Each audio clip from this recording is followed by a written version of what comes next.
Uy, andiyan pala kayo. Heto na naman, election na naman, at marami na naman tayong maririnig ng mga matatamis na mga pangako ng mga politikong yan. Sa totoo lang, ano-ano yung mga sinasabi nila? Kakampi ng mahihirap, pag-asa na mahihirap. Mahal nila ang mahihirap. Talaga ba? Di nga. Sa mga panahong ito, please lang, gamitin na po sana natin yung utak natin.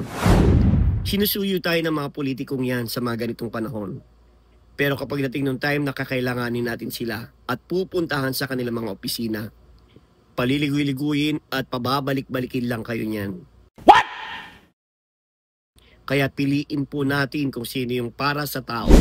Piliin po natin yung mga politiko na kailanman ay hindi nasangkot sa korupsyon. Piliin natin ang mga politikong hindi nabahiran ng dugo ang mga kamay sa pagpatay sa mga mahihirap. Wala akong pinapatama ang politiko. Opinion lang po. Para sa lahat po ito. Kung tinamaan ka, mali ko sa'yo. Baka nga. Huwag po natin ibenta yung boto natin. Yung mga inaabot po sa atin ng mga politiko na yan. And posible na kapag nanalo yung politiko na yan, higit pa dyan yung babawiin niya. Huwag na. Wag. Wag. Wag. Wag. Wag. Huwag na nating ibenta yung boto natin.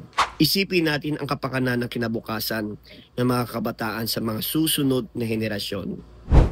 Kasi yung mga politikong yan, lipat-lipat lang yan sa mga pamilya nila kung sino yung susunod na tatakbo sa kanila. Ginagamit at ginagamit lang tayo ng mga yan. Hinuhutot ang kaba ng bayan. Kilala niyo naman siguro kung sino sila. Huwag na tayo magbulag-bulagan.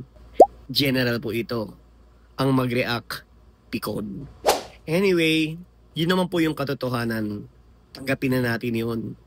Na tuwing may eleksyon, binibili tayo ng mga kandidato na yan. Binibili tayo ng mga politiko na yan. Binabaunan tayo ng mga utang na loob ng mga politiko na yan. And in the end, kung manalo sila, sila yung magpapakasasa sa kaban ng bayan.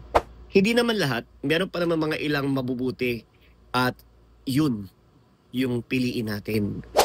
Pag-isipan natin at samahan na rin natin ng dasal kung sino yung tamang tao para sa bansa natin. Yung totoo lang, vote wisely.